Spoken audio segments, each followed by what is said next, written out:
क्षेत्रीय स्वर्णकार युवा परिषद और स्वर्ण सेना द्वारा जो प्रतिवर्ष डांडिया आयोजित किया जाता है वो 26 से 28 सितंबर 2025 तक आयोजित किया जाएगा।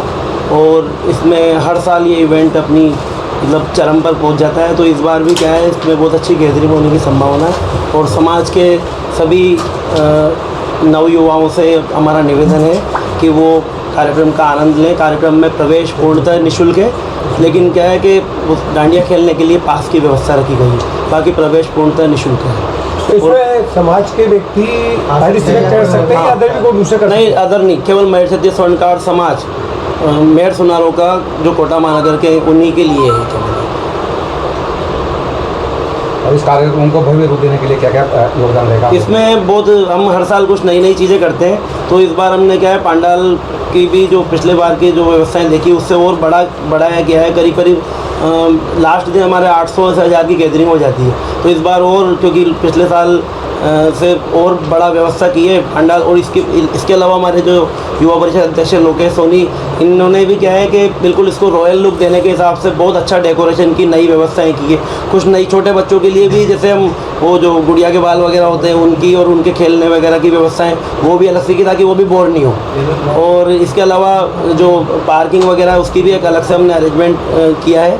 बहुत सारी व्यवस्थाओं में नयापन देखने को मिलेगा, ताकि क्या है कि समाज के किसी भी व्यक्ति को परेशानी ना हो। और आप ना समाज के लोगों को अपडेट कैसे कर सकते हो? अब युवा को कैसे अपडेट करो? हम सोशल मीडिया पे हमारी रेगुलर ब्रीफिंग भी चल रही है और सोशल मीडिया मैनेजमेंट का हमारी टीम है। इसमें हमारे मयूर सोनी जी भी हैं, मीडिया मैनेजमेंट का काम संभालते हैं। इसके अलावा रेगुलर हम लोगों से संपर्क में घर घर भी जा रहे हैं। ये अपना सब काम छोड़ के युवा परिषद अध्यक्ष और पूरी टीम वो रेगुलर घर घर जा रहे हैं। स्वर्ण सेना के सभी लोग मिलकर मतलब काम में पूरी युवा टीम लगी हुई है। बाकी हमारे बड़ों का सहयोग है ही सही, क्योंकि हमारे जो पंचायत अध्यक्ष महोदय रहे और नए जो महामंत्री बने, इनका हमें शुरू से बहुत अच्छा सपोर्ट मिला है।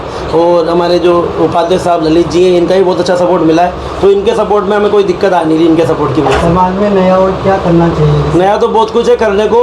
और हम अभी हमारे समाज की जनगणना का प्रोग्राम महिलाएं, उसके लिए हमने वो डेटा इकट्ठा कर रहे हैं। और वो हमने क्या है कि एक योजना बनाई है कि विधवा और परित्यक्ता जो है ना, तो उनकी लिए हम विशेष रूप से कुछ प्रोग्राम ऑर्गेनाइज करेंगे, ताकि उन्हें स्वरोजगार की और जनसंख्या के बारे में आपने क्या गणना किस प्रकार जनगणना पहले भी इसमें कर चुके हो, तो अगला क्या अपडेट है आपका? अपडेट ये है कि उसको जो अपने भारत सरकार की जनगणना का जो फॉर्म है ना, उसी के हिसाब से उसको अपडेट करके हम जो समाज के चारों गोत्र होते हैं उन चारों गोत्रों को लिख के और उसमें आर्थिक, सामाजिक और शैक्षणिक डेटा पूरा ऑनलाइन करेंगे उसको इस बार।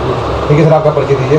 डॉक्टर पंकज सोनी, और मैं गवर्नमेंट शिक्षा विभाग में लेक्चरर हूँ और स्वर्ण सेना का अध्यक्ष। परिषद कोटा महानगर स्वर्ण सेना द्वारा आयोजित डांडिया महोत्सव किया जा रहा है। युवा परिषद इस वर्ष जो ये डांडिया उत्सव किया जा रहा है, उसकी भव्यता के लिए आपने क्या विचार किए और किस तरह से आप युवाओं को जोड़ोगे? मेहर क्षत्रिय स्वर्णकार पंचायत कोटा महानगर द्वारा तत्वावधान में मेहर क्षत्रिय स्वर्णकार युवा परिषद एवं स्वर्ण सेना द्वारा 3 दिवसीय डांडिया महोत्सव का आयोजन किया जा रहा है, जिसमें 26 सितंबर से 28 सितंबर तक 3 दिवसीय कार्यक्रम किया जाएगा। इसके लिए विशेष आकर्षण ये है कि इसमें best couple, best male, best female वगैरह, इसमें युवाओं और युवतियों से हमारा ये वो है कि समाज के सभी बंधु अधिक से अधिक भाग लें और इस कार्यक्रम को सफल बनाएं। किस तरीके से आप युवाओं को अपडेट कर रहे हो? इसमें किस तरीके से आपने किया है कि इस तरह से अपडेट किया जाए नए तरीके से? कोई आपने कोई ऐसा विचार किया हो जैसे डांडिया अधिक से अधिक लोगों को, महिलाओं को? उसके लिए हमने इंस्टाग्राम, फेसबुक वगैरह मीडिया में जितनी भी होती है कवरेज सबको किया है, ताकि अधिक से अधिक सबको जानकारी और नॉलेज मिल सके और अधिक से अधिक युवा से जुड़ सके। इसके अलावा समाज में ऐसे कई महिलाएं विधवा वगैरह, उनके लिए उत्थान की है कि जो कोई शिक्षा के अभाव में पढ़ाई नहीं कर पाता है या किसी कारण से ऐसा कुछ आपको लगता है कि हम उनके लिए भी कुछ कर सकते हो, तो आपका क्या विचार है? उस चीज़ के लिए हमारे अभी कुछ चल रही है, सब हम कुछ योजनाएं बना रहे हैं और शीघ्र ही उसके लिए हम आगे सबको जारी कर देंगे। अब डांडिया महोत्सव में क्या क्या व्यवस्था रहेगी और किस प्रकार से रहेगी? डांडिया महोत्सव में 3 दिवसीय कार्यक्रम में अल्पाहार की व्यवस्था भी की गई है 3 दिन के अलग। बच्चों के लिए भी पॉपकॉर्न और गुड़िया के बाल वगैरह उनकी भी व्यवस्था की गई है ताकि बच्चों को भी बोर नहीं हो और उनका भी मन लगा रहे। और इसमें जज भी रहेंगे जो हम अदर समाज से करते हैं ताकि किसी प्रकार का ऑब्जेक्शन ना हो किसी भी को। और इसमें मुख्य अतिथि रूप भी 3 दिवसीय मुख्य अतिथि भी आएंगे, जिसमें 1 दिन के लिए हमारी पंचायत कोटा को भी बनाया जाएगा मुख्य अतिथि। किस प्रकार से व्यवस्था रहेगी? समाज के लोग आएंगे या अन्य लोग भी आ सकते हैं? क्या व्यवस्था है? पास वगैरह ये कार्यक्रम ओनली स्वर्णकार समाज का है। इसमें से स्वर्णकार समाज ही भाग ले सकते हैं, वैसे स्वर्णकार समाज ही भाग ले सकता है इसमें। और इसके लिए सबके लिए अपने अपने स्तर पर अलग अलग व्यवस्था की गई है, जिसके हम उचित जो भी होगा वो समय पर कर पाएंगे। इसमें आपने पुरस्कार के लिए लिखा है, तो पुरस्कार किस प्रकार से चयन किया जाएगा? क्या व्यवस्था है? पुरस्कार चयन करने के लिए वो जज द्वारा जो भी किया जाएगा शीट में सिंगल कपल का अलग है, सिंगल का अलग है, मेल फीमेल और चाइल्ड बच्चों के लिए सबके अलग वो है पुरस्कार है। इसकी जो फीस है वो क्या रहेगी?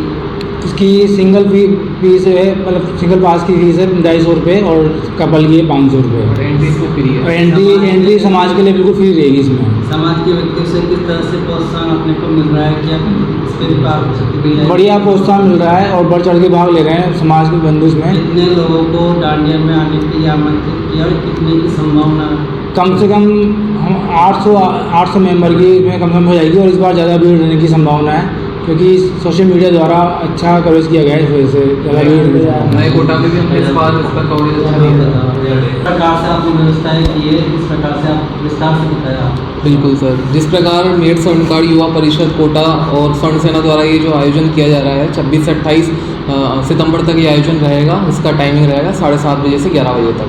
इसमें हमने विशेष आकर्षण रखा है best couple, best female, best male और अदर कैटेगरीज बेस्ट चाइल्ड के लिए हमने इसमें कैटेगरी रखी हुई है, जिसके लिए हमने इनको पास की व्यवस्था की है। इस पास का जो शुल्क रहेगा वो रहेगा, इसमें सिंगल पास रहेगा 250 रुपये और डबल पास रहेगा, कपल पास रहेगा इसमें 500 की फीस। सभी समाज वालों के लिए जो एंट्री है वो बिल्कुल निःशुल्क रहेगी। इसमें हमने जो पास जो दिया है उस अकॉर्डिंग हम एक टोकन नंबर देंगे, जिसके द्वारा हमारे जो जजेस रहेंगे वो इन्हें टोकन के अकॉर्डिंग जज करेंगे, जिसके थ्रू इन्हें प्राइज़ जो हम डिस्ट्रीब्यूशन करते हैं वो प्राइज़ इन्हें दिया जाएगा।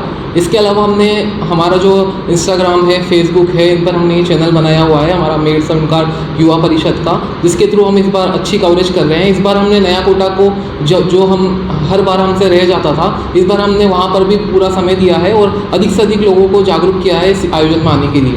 आपकी क्या भूमिका है इसमें? इसमें मेरी भूमिका है, मैं महामंत्री हूँ मेड स्वर्णकार युवा परिषद, निखिल सोनी।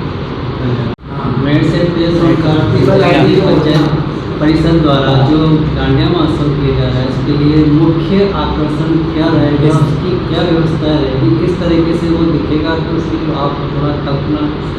इसमें हमारा जो पंडाल बनेगा, इसकी इस बार हमने साइज इसको बड़ा पंडाल बनेगा। इसमें अच्छा सा टेंट की अच्छी व्यवस्था की गई है, लाइट डेकोरेशन अच्छा किया है, माता जी की भव्य मूर्ति लगेगी इसमें। और हमें डीजे का साउंड सिस्टम भी एक अच्छी क्वालिटी का है इसमें लगेगा।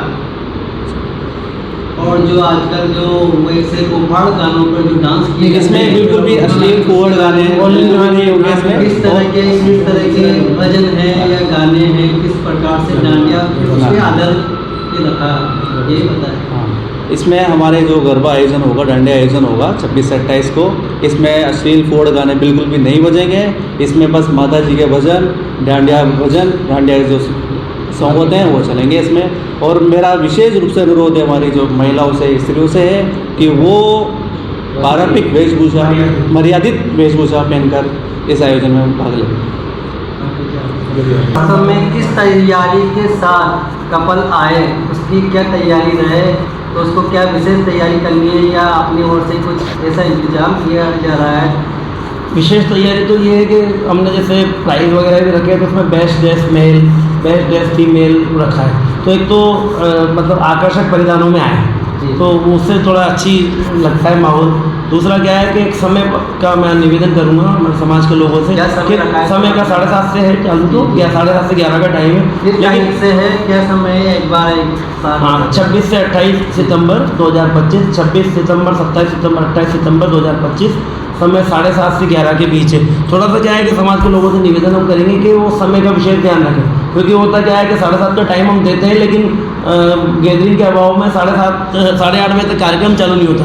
तो इस बार हम कोशिश कर रहे हैं कि 7:30 बजे लोग पधार जाएँ, तो किसी भी हालत में 8 बजे तक तो कार्यक्रम स्टार्ट हो ही जाए, क्योंकि फिर आगे भी लेट होते हैं, फिर पुलिस की भी पाबंदी रहती है, एक नियमों का पालन करना पड़ता है, वो डीजे वगैरह बंद करा देते हैं। तो विशेष समय का विशेष ध्यान रखें, और खास करके जो लास्ट दिन हमारे क्या है, उस दिन प्राइज डिस्ट्रीब्यूशन भी बड़े लेवल पे होता है, तो ज़्यादा टाइम लग जाता है, तो उसमें कन्या पूजन भी होता है, 1 घंटा उसमें लगता है, तो उस दिन भी वो विशेष ये ध्यान रखें। मेन आकर्षण ये तो है ही ड्रेस वगैरह का, इसके अलावा क्या है, समाज की हमारी युवा परिषद अध्यक्ष और स्वर्ण सेना मिलकर पूरे हमारे समाज की जो छोटी छोटी कन्याएँ हैं, कन्या पूजन की जो परंपरा हमने शुरुआत से जो चलाई है, तो उसको एक बहुत बड़ा इवेंट होता है वो, तो वो विशेष आकर्षण देता है कि उसमें छोटी छोटी कन्याओं का हम पूजन करते हैं और उनको सभी हाई क्वालिटी के, अच्छी क्वालिटी के गिफ्ट देते हैं, उनके चरण वंदना करते हैं, उनका पूजन किया जाता है। और आपने युवाओं को जोड़ने के लिए, उनको प्रेरित करने के लिए समाज में, क्योंकि समाज के ऐसे कोई टकराव वाले विचार सामने आ रहे हैं हमारे पास, तो उनको विचारों को हम कैसे परिवर्तित कर सकते हैं ताकि वो समाज की मुख्य धारा से जुड़े, उसके बारे में आपका क्या विचार है? सर क्या है कि उसमें देखो, वो तो व्यक्तिगत टकराव तो क्या है कि व्यक्तिगत रहता है, आदमी अपन को अपना काम करना है। मेरा तो ये मानना है कि अपन को किसी की लाइन छोटी नहीं करनी, अपन को अपनी लाइन बड़ी करो, अपने आप अगर आपको बेस्ट बनना है तो अपनी लाइन बड़ी होनी चाहिए। हमारी स्वर्ण सेना युवा परिषद हम कभी भी इसमें विश्वास नहीं करता कि दूसरे की लाइन बैठा रहे, हम हमारी लाइन को हमारा बेस्ट देते हैं। लेकिन हम उनको किसे प्रभावित करें जिनकी मानसिकता में कुछ ऐसे विचार आ गए, उनको हम किस तरीके से समझा सकते हैं? गुलाब का फूल देकर समझाए या किस तरह की समझाए ताकि वो समाज में ये नकारात्मक प्रभाव को खत्म कर सके और समाज की मुख्य धारा से जुड़े? इसके बारे में बताएं, विस्तार से बताएं। एक सिद्धांत है सर कि प्रेम में सब कुछ है। हम क्या है कि किसी का टकराव नहीं करते, विरोध नहीं करते, और अपने आप एक समय आता है, एक कहावत है कि अपने आप दरिया की तरह बहते चलो, गंदगी अपने आप किनारे लग जाती है। तो जो भी नकारात्मक विचार है, हमारा भी बहुत लोगों ने विरोध किया, मतलब अध्यक्षों से भी विरोध हुआ, लेकिन हमने हमारी नियम जो रहे, जो सामाजिक जो नियम है, समाज का आम आदमी जो है उसे जोड़ना, समाज का आम युवा है उसे जोड़ना, उसे मुख्य धारा में लाना। पहले जैसे कूपन सिस्टम था तो वो कूपन सिस्टम बंद कराया गया, समाज अध्यक्ष से वगैरह से हमने डिमांड करी और उन्होंने हमारी बात रखी भी थी और बात मानी भी थी। आज देखिए आप कितनी बड़ी बात है कि कूपन सिस्टम बंद हो चुका है और उसमें गैदरिंग बहुत अच्छी हो रही है, ऐसा भी खूब आ रहा है, तो कितनी बड़ी बात है। समाज के आदमी को फील होता था कि यार मेरे पास कूपन नहीं है तो मैं खाना नहीं खा पाऊँगा, खाने की बात नहीं, मैंने समाज को जोड़ना, तो आज वो समाज ने वो बंद कर दिया कूपन सिस्टम, तो अपना एक लोकल आदमी भी अपने आप को समाज से जुड़ा हुआ समझना है। और समाज की ऐसी कोई गतिविधियाँ, डिजिटल गतिविधियाँ जैसे कई समाजों की होती है, वेबसाइट होती है, इस पर जैसे किसी का अविवाहित है तो उसको ऐसा कुछ आपके आइडिया है कि ऐसा भी कुछ कर सकते हैं? हाँ, अभी परिचय सम्मेलन चल रहा है वैसे, ये जो हमारा का प्रोग्राम होगा उससे, हाँ, तो उससे मतलब उसी 3 दिवसीय इवेंट होता है, तो उसमें 4 तारीख को एक तो परिचय सम्मेलन। क्या ये परिचय समय तक ये सीमित रहेगा या इसका कोई नहीं, आगे कोई कर रहे हैं हम, अपडेट कर रहे हो? हम कर रहे हैं। उसमें हमारे क्या है कि एक ऐप का निर्माण चल रहा है अभी, तो वो ऐप कंप्लीट हो जाए, फिर वो ऐप कंप्लीट होने के बाद कुछ भी नहीं रहेगा। ऐप तो निःशुल्क एक तरीके से आप डाउनलोड करो, आप उसको प्ले स्टोर से। ऐप में क्या सुविधाएं रहेगी? उसमें ये रहेगी सर कि जैसे अपन को कोई भी उसमें कोई भी रजिस्टर हो सकता है, पहली बात है ना, उसमें अपन एज लिमिट भी नहीं रखेंगे, उसमें अलग अलग ग्रुप बनाए जाएंगे कि विधवाओं के लिए अलग है, डाइवोर्सी के लिए अलग है और नॉर्मल जो है उनके लिए अलग है। अपना पूरा बायोडाटा डालो और वो बायोडाटा आपस में कनेक्टेड रहेंगे, किसी को कोई शुल्क नहीं है, कोई किसी का भी वो बायोडाटा देख सकता है, आपस में संपर्क कर सकता है। ऐसी भी वेबसाइट होनी चाहिए समाज की जिससे समाज को ये पता लगे कि हम आगे क्या करने वाले हैं आगे, या ये आपने अजमेर जयंती तक ही ना सीमित रह जाए, इसके आगे आपके क्या आइडिया है? ऐसा कुछ करना चाहिए प्रोग्राम जो साल भर तक चलते? हम ऐसा अभी कर रहे हैं, हमारी युवा परिषद अध्यक्ष और हम सब मिलके स्वर्ण सेना जो टीम है, हम सब मिलके प्लानिंग कर रहे हैं कि साल भर इवेंट चले, ऐसी गतिविधियाँ चले जिससे लोग मुख्य धारा से जुड़े, क्योंकि एक साल में एक भी बार आयोजित होता है और उस जयंती को मनाकर लोग अपने अपने भोले बिसरे हो जाते हैं। ये बिल्कुल इसमें आप देखिएगा कि अब जो हमारी जो टीम जो काम कर रही है, वो टीम इस हिसाब से काम कर रही है कि साल भर हम है ना पर्यावरण संरक्षण, समाज सेवा, हो सकता है हम दशहरे मैदान में भी समाज सेवा दें, दशहरे के टाइम पे भी। इसके अलावा पर्यावरण संरक्षण जो 5 जून को आता है उसमें भी समाज की ओर से हम मैराथन या कुछ, या फिर जो सफाई अभियान होता है, अस्पतालों में सेवा, ये हमारे बहुत सारे मतलब प्रकल्प है। गतिविधियाँ जो अन्य समाज भी करते हैं वैसे गतिविधियाँ, हाँ, वो लेकिन थोड़ी हटके। हाँ, गणेश वंदना का आपने दांडिया के बारे में बताया, तो किस तरीके से क्या गणेश वंदना इस बार हमने डांडिया प्रोग्राम में एक नई थीम का ऐड किया है जिसमें गणेश वंदना की जाएगी शुरुआत में, ताकि शुभारंभ अच्छा हो तो कार्यक्रम अच्छा होता है। और इसके लिए हम शुरुआत में एक आतिशबाजी का भी कार्यक्रम रखा गया है, ताकि आतिशबाजी भी होगी शुरुआत में भी और एंड लास्ट में भी। मुख्य आकर्षण माना जाएगा, मुख्य आकर्षण के रूप में इसको नई तरीके से ऐड किया है इसमें हम लोगों ने। हमारे स्वर्णकार युवा ऐसे जो उनको हमारे स्वर्णकार का ही काम नहीं आता है, उसके लिए आप क्या प्रोत्साहित करोगे? देखिए, मैं ये कहना चाहता हूँ आज के माता पिताओं से, अपने बच्चों को पढ़ाना अच्छी बात है, पढ़ना भी चाहिए और नौकरी लग जाए तो भी अच्छी बात है, लेकिन हमें ये कहना चाहूँगा हमारे बड़ेजनों से कि अपने बच्चों को स्वर्णकारी कार्य ज़रूर सिखाना चाहिए, ताकि भविष्य में नौकरी नहीं लगे तो कम से कम वो अपना व्यवसाय करके गुजारा कर सके। हाँ, अभी हम जितने भी युवाएँ हैं, अभी हमारे पंकज जी सोनी है, ये टीचर्स है, इन्होंने पढ़ाई करके टीचर बने हैं, हम लोग हैं, हम युवाओं में कार्य करते हैं। आपके समाज में जो लोगों पे ऐसी जागृति आए कि प्रतिष्ठा के साथ वो ऐसा कुछ कार्य करे समाज में, तो समाज का नाम रोशन। जैसा भी मेरा काम दाब उकार से काम है, जो उड़ा आड़ती में मैं एक ही हूँ जो कार्य करता हूँ। आपने गणेश जी का रामपुरा में आपने नहीं बनाया? जी, रामपुरा में मैंने। प्रकार से आप इसको आगे बढ़ाएंगे अपनी? उसको आगे बढ़ाने के लिए मैंने युवाओं को बहुत सारा को प्रोत्साहित कर रहा हूँ, ताकि वो कार्य सीखने के लिए अगर वो चाहें, मुझसे जुड़ना चाहें तो मैं कार्य सिखाने को तैयार हूँ उनको। और अभी मैं एक लड़के को तैयार भी किया है और मैं तैयार हूँ जीव सीखा कि युवा आगे बढ़े और कार्य सीखे और स्वर्णकार समाज का नाम गौरव हो, आगे बढ़े, ये चाहते हैं।